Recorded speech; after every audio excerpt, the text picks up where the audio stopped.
start by showing you, like if you go to load layout, you can see I got rid of all the just random noise and things like that that were old and had old stuff and were just not needed. And then I starred all of these so that you kind of know what your 23 foundational layouts are. And you can always add a new layout. You can copy layouts and kind of, add more altcoin trackers to them. You can do a lot of things, but this is kind of like the 23 that it'll come with.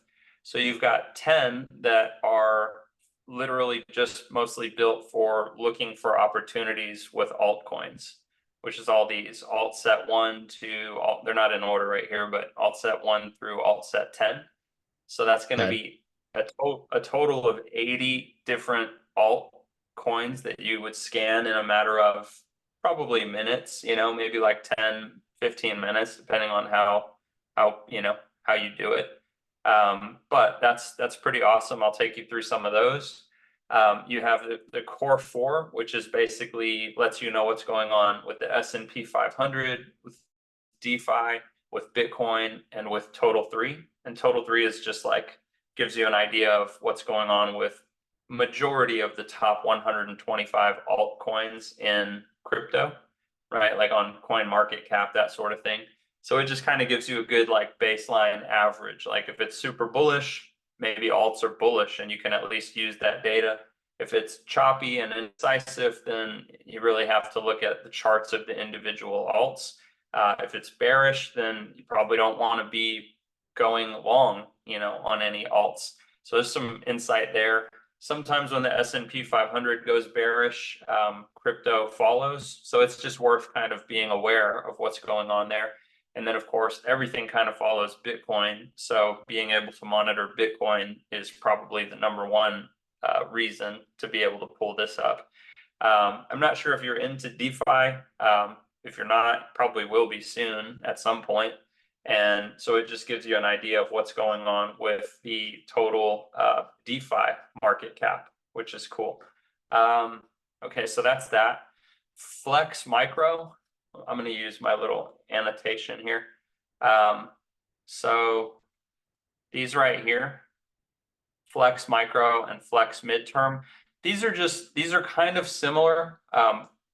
Anything with Flex on it is for you to use for any token you want, right? So you always know you can go back and plug a token into these, and you might want to one day assess AVAX. And so you check out AVAX here, right? And then at the same day, you may not want to get rid of that AVAX chart because you've done a little work on it, but you also may be wanting to look at BNB on a different one. So you use Flex Micro 2, kind of like as a profile for BNB that day. And then on Flex Micro 3, I notice you like Sol as a favorite. So you may like say, hey, I found something interesting on Sol. I want to look for a Sol position. So those are called Flex because they're flexible. The next day, if AVAX doesn't look good, you find a different setup, you can just totally swap them out. But you'll always know which charts they are because they're the ones that say Flex.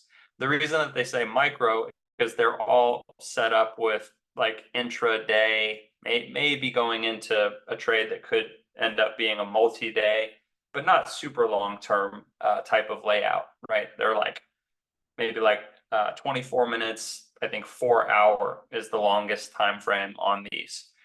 If you want a bigger time frame that you kind of plug something into, and you're looking for, hey, when do I enter coin X, Y, or Z on a bigger picture scale, like maybe as an investor, as a long-term holding, then you would use this one. Like, so you might just always every so often plug Bitcoin into this one and just kind of see where it's at, see what you think, see if it makes sense to, do certain things. You could look at the S&P 500 on this one, which actually is the one that's currently on it right now. So that's what those do right there. Okay, so we're recording, so I'm glad that you have all this. Any questions on those so far? Yeah, with what I've noticed with like some of the other ones that were saved in the past, my habit was like I would switch them around because I did not have that.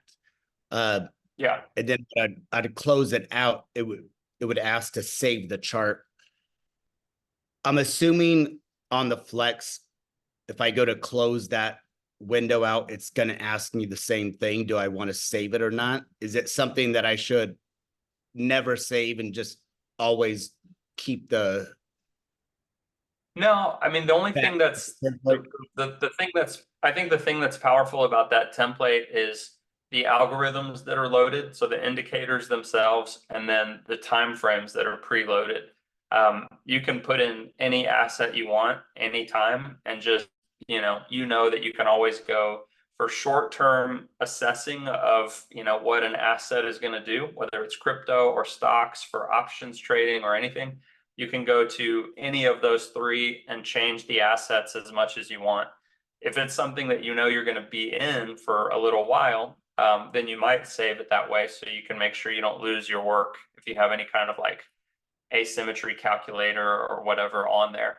Because a lot of times that's what you would probably want to save, either Fibonacci retracement or which I can show you, or something like a asymmetry calculator for maybe trade ideas that you were thinking.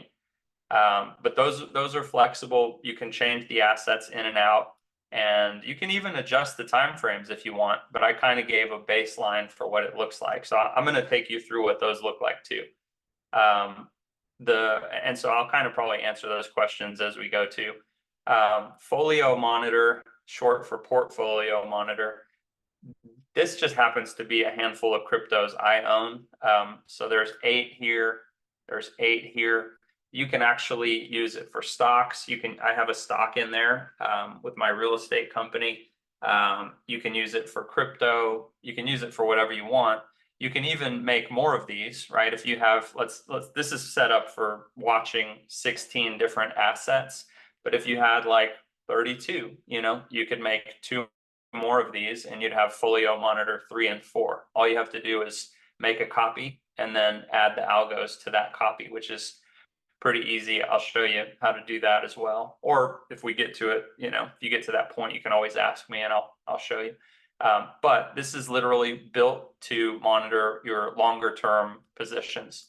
It can be used for something that you're going to hold on to for quite a while, and you want to get out before it gets too bad, or you want to know when might be a good time to take profits.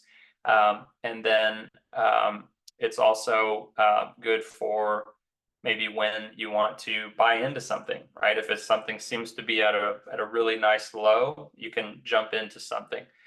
So you can use this for a lot of different things, but it's mostly, there's a lot of apps that I think allow you to plug in how much of an asset you own, and then it tells you how much your portfolio value fluctuates.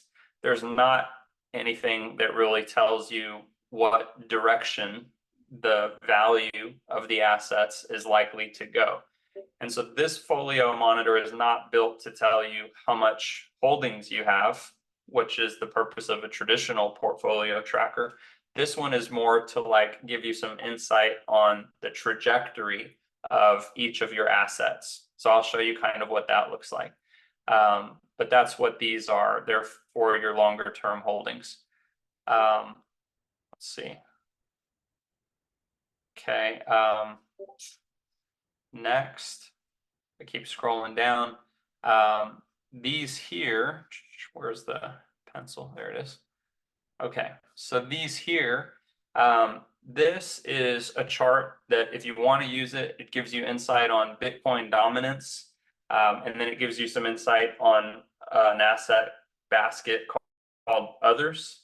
And so others is just like a bunch of alts. You can actually Google the definition, like TradingView others, and it'll show you, what basket it's composed of. But it's basically another basket of high market cap alts, like VET, Sol, I bet is in there. Probably Ethereum, maybe some others. It might not have Ethereum, but it's like 25 of your high market cap alts. And so this is kind of like Total 3, in that you can kind of get an idea of are alts becoming more popular, like others dominance is climbing. People are putting money into alts. Is others market cap climbing? So that'll tell you the actual market cap of others. If it's super bullish on larger timeframes, that's usually good for altcoins. And then Bitcoin dominance, usually historically, if Bitcoin dominance is climbing, it's not that great for alts. When it's really prime for alts is when Bitcoin is climbing and doing really well, but Bitcoin dominance is falling. That's usually when the most money, I think, historically has poured into alts, and you see the prices climb really nicely. So whether you decide to buy alts or whether you decide to long them and just do, like buy bid or something, that's what is useful about this chart. And so I call that one KPI 3. KPI 1 measures the dollar. A lot of people feel, and I think historically it's been true, that the dollar generally, if the dollar goes down, crypto and stocks and risk on assets generally go up. So if you see a lot of like bearish activity around the dollar, then that can be some confluence that would give you more reason to assume that Bitcoin, S&P 500, Apple, any given risk on asset is likely to climb. And then the opposite is true too. If the dollar looks extremely bullish on larger timeframes, and it looks like it's going to be bullish for quite a while, historically that's been when we see people flooding, like flocking to the dollar for somewhat, I guess, safety, and they're getting out of a lot of higher risk assets. And that's when you see a lot of money leave crypto or leave stocks, and you'll see the dollar start to get really bullish. So I'll show you that chart. This is another DeFi chart. So we have that on the core 4 now. And then this is Ethereum dominance. Actually, I changed this. I take that back. I changed this to Sol dominance because Sol has gotten so popular. And I have DeFi on the other chart. I changed this to Sol. So actually, I have to note that the title on this is wrong. It has Sol dominance, not DeFi. If you're interested in DeFi, that'll be on the core 4 that we already went over. And then I'll show you what these charts actually look like too. This one is real simple. It just gives you the total market cap for all of crypto according to TradingView, right? Everything they track. Probably doesn't track like the tiniest coins in the DeFi space, but I think it gives you a good idea of like what the world looks at as crypto's market cap. And then the same thing, like total 3 is just the market cap of all crypto minus Bitcoin and Ethereum. So it's kind of like the altcoin market cap, at least per TradingView. I have 3 different kind of like hand selected stocks, really like scan charts. So if you're interested in stocks, if you do like Charles Schwab or Thinkorswim or options or E-Trade, anything like that, where you're wanting to evaluate stocks for opportunities, that's what these are. So these are more like the alt scan charts, in that I have them kind of built to find opportunity. It's going to take me a long time to spell that. Yeah. But that's what those are for, right? They're not for anything other than that. It's like, let me find something that's bullish, and then maybe I want to buy calls in the options market, and I want to participate in that stuff. Maybe I know that Tesla is bearish, and I see it's extremely bearish, and I want to buy some short or midterm, long-term options, and I want to play that game. You can do that. So you can use this for options, or you can use it for just spot, right? Like this seems like a good time to buy shares of Tesla, just for instance. So either one is a good use case for those. Let's see, cluttered that up quite a bit.